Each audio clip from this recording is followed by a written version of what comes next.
رمضان قرب، كل عام وانتم بخير. طبعا الزبادي في رمضان شيء اساسي بتبقى بعد السحور. انا عارفه ان الايام دي الحاجه كلها اسعارها زادت، ومش في مقدرة كل الناس، ممكن ناس تعمل ناس ما تقدرش حسب ظروف كل بيت. المهم هنا احنا هنعمل الزبادي اللي هو الروب او اليوجرت بطريقه سهله وبسيطه، بحيث ما تشتريهاش من بره. كوبايه الزبادي الصغيره اللي بره بقت ب6 جنيه، الكبيره بقت ب16 جنيه. ليه؟ معرفش، كتير قوي سعرها بصراحه. هنعمل كيلو حليب، كيلو الحليب هيطلع معانا 8 طواجن من الحجم ده. الطاجن ده اعتقد بيشيل في حدود 125 ملي، مش اكتر من كده. هنجيب كيلو حليب هنغليه، يفضل حليب جاموسي من عند اللبان، يكون الحليب مضمون، او اللبان اللي انت بتشتري منه مضمون، علشان اللبن يبقى كامل الدسم. الحليب يعني بعد ما نغليه بنسيبه يبقى دافي زي دمعة العين. بعد ما يدفى بنشتري كوبايه زبادي بلدي او شركات ايا كانت، دانون، جهينه، مزرعدين، اي حاجه. المهم كوبايه واحده قلبيها كويس قوي بالمعلقه، ربيها جامد، وبعدين بننزل بمعلقه لكل كوبايه. لو انت هتعملي الكيلو كله خلاص، هي الكوبايه الصغيره دانون او جهينه او اي حاجه زي ما قلت، او البلدي، المهم اصغر حجم. كيلو الحليب بياخد اصغر كوبايه في الزبادي. بعد ما بتربيها جامد بتنزلي بيها فوق الحليب، سواء معلقه معلقه زي ما انا بعمل، او هتنزلي بيها كلها.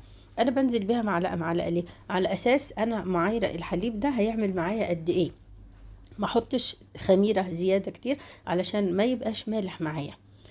هنا بعد ما نزلنا بالخميره بتاعتنا هنرب الحليب جامد بالمضرب او بالهاند بلندر، بس هو الهاند بلندر هيطلع لي فوم كتير، فاللي حابب يخلي فيها فوم من فوق اعمليه بالهاند بلندر، حابه تعملي كده بالمضرب ده اعمليه.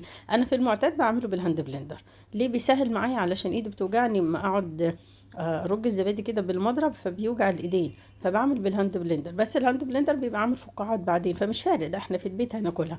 لكن علشان اصورها فعملتها بالمضرب اللي هو الويسك او الشبك. طبعا هنا في حاجات اكبر من حاجات، فانا هاخد من الكتير هحط في القليل.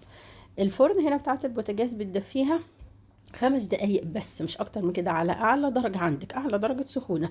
دفي الفرن 5 دقايق وبعدين اطفيها، وهاتي صينية فاضية حطي فيها الطواجن بتاعتك، او لو هتعمليها في كوبايات ازاز او الكوبايات اللي هي بتاعت ميد ستار اللي هي البلاستيك من بره دي، بس دي بتتحط في الفرن عادي جدا، بس يبقى مطفي. حابه تغطيها من فوق بصينيه غطيها، مش حابه خلاص. انا في المعتاد دايما يعني بغطيها بصينيه، بس المره دي ما غطيتهاش. المره دي انا حطيتها في الفرن الكهرباء الصغيره، فكده كده الفرن حجمها صغير يعني. لكن في الفرن البوتاجاز الكبيره لا، انا بحب اغطيها. لما بغطيها بتطلع معايا اسرع، ما بتاخدش وقت كتير. لكن انتوا لو هتحطوها في فرن مثلا صغير كهرباء خلاص ما تغطيهاش، هتاخد معاكي 7 ساعات 8 ساعات حسب الجو. هنا طلعت الزبادي كانت اهي زي الفل، ولا خفيفة ولا فيها مية ولا الهوا ولا حتى بتدلق، ممتازة. هقول معلومة، الناس اللي عايزة تخس قبل ما تنامي خدي كوباية زبادي او طاجن صغير واعصري عليه نص ليمونة. ممكن يوم نص ليمونة، يوم معلقة شوفان، يوم معلقة ردة. الحاجات دي حلوة جدا في التخسيس، بس اقوى حاجة الليمون.